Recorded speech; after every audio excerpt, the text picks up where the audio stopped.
And so sometimes we start to feel like living out our purpose is more like a fantasy than reality. And in fantasies, everything goes well. It's amazing. But in reality, there's bumps in the road, there's resistance, there's uncertainty, there's self-doubt, there's some confusion.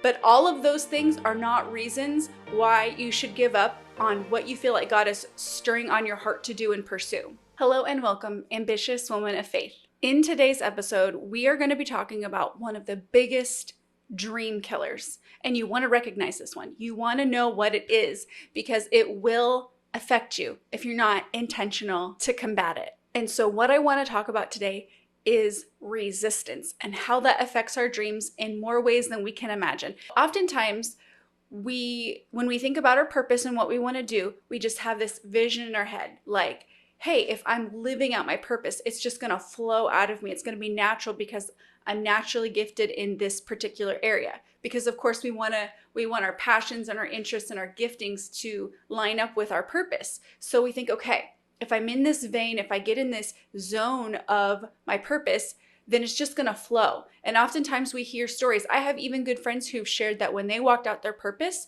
they just didn't feel stress. It was great. It flowed. But I want to tell you that is not everybody's story. And I would say a good measure of the time, that's not the majority of the average person's experience. And so when you hear these stories, when you see the successes of other people online about how they had a $500,000 launch, or they created something and it just started flying out the shelves, or people started asking them to create a product or a service and they did, and it just developed into this amazing, huge business. We can sometimes feel discouraged when we ourselves have contended for a really long time for something and it still hasn't happened for us. We experienced resistance.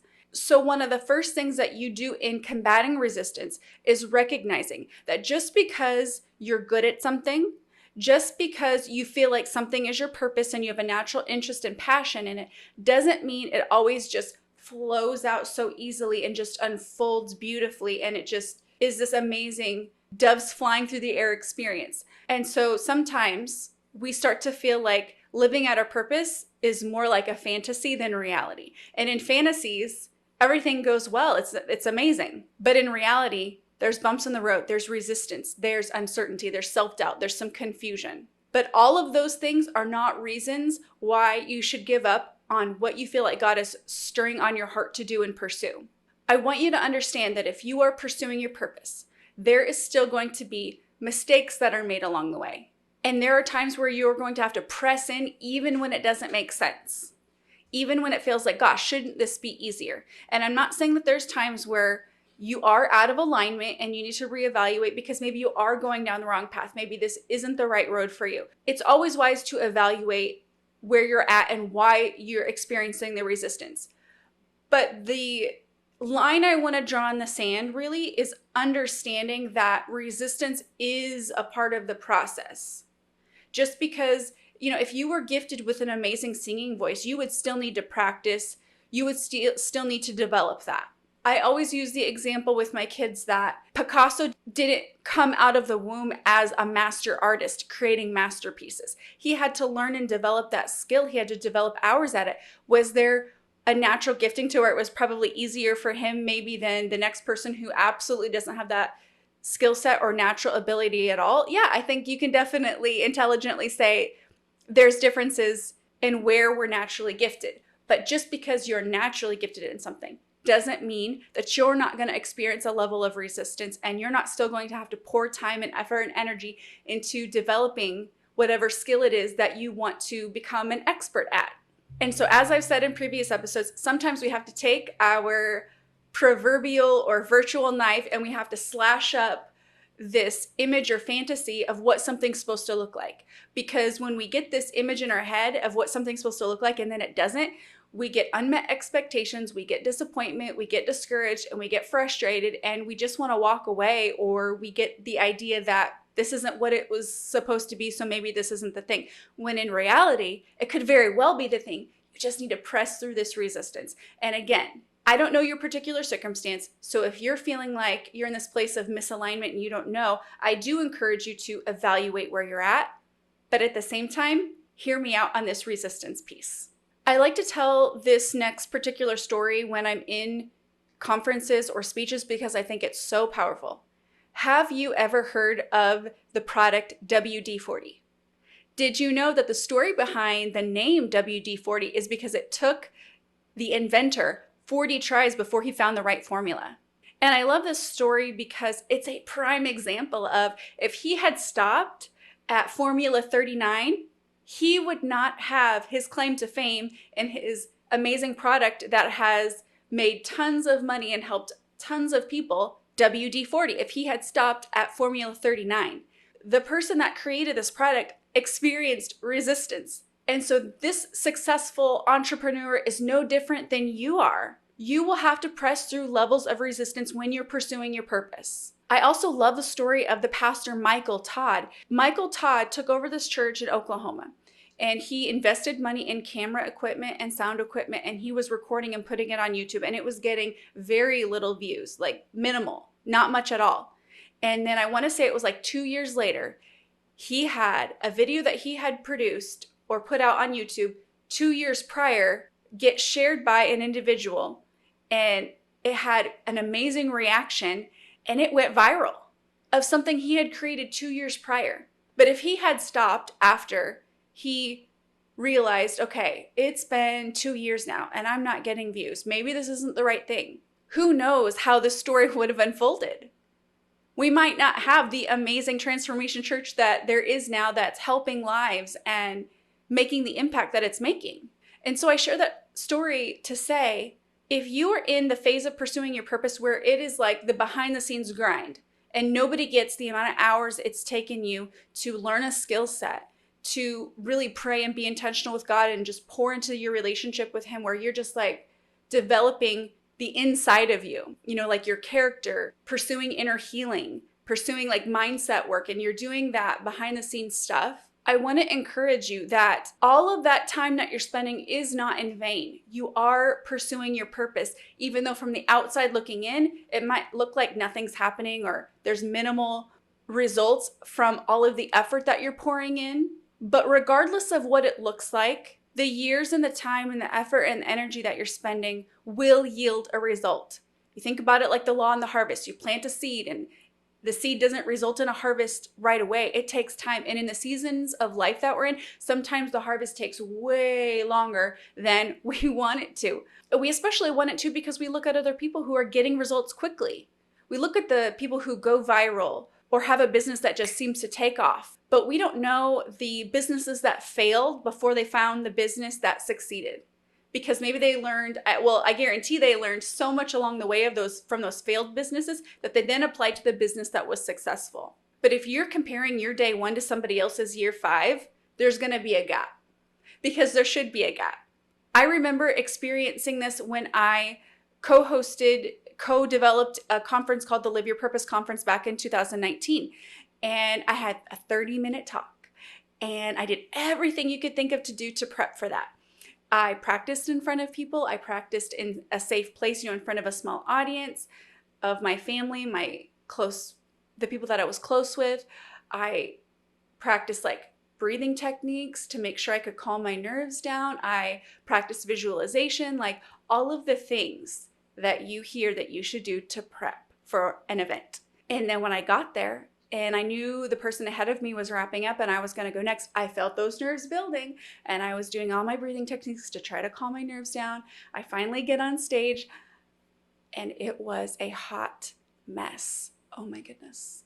I knew in that moment, I'm going to be seeing these people. This is my hometown. I'm going to see them in Hy-Vee the next day at the grocery store. And I just, like, my tongue wouldn't work, like couldn't form words. I apologized to the audience.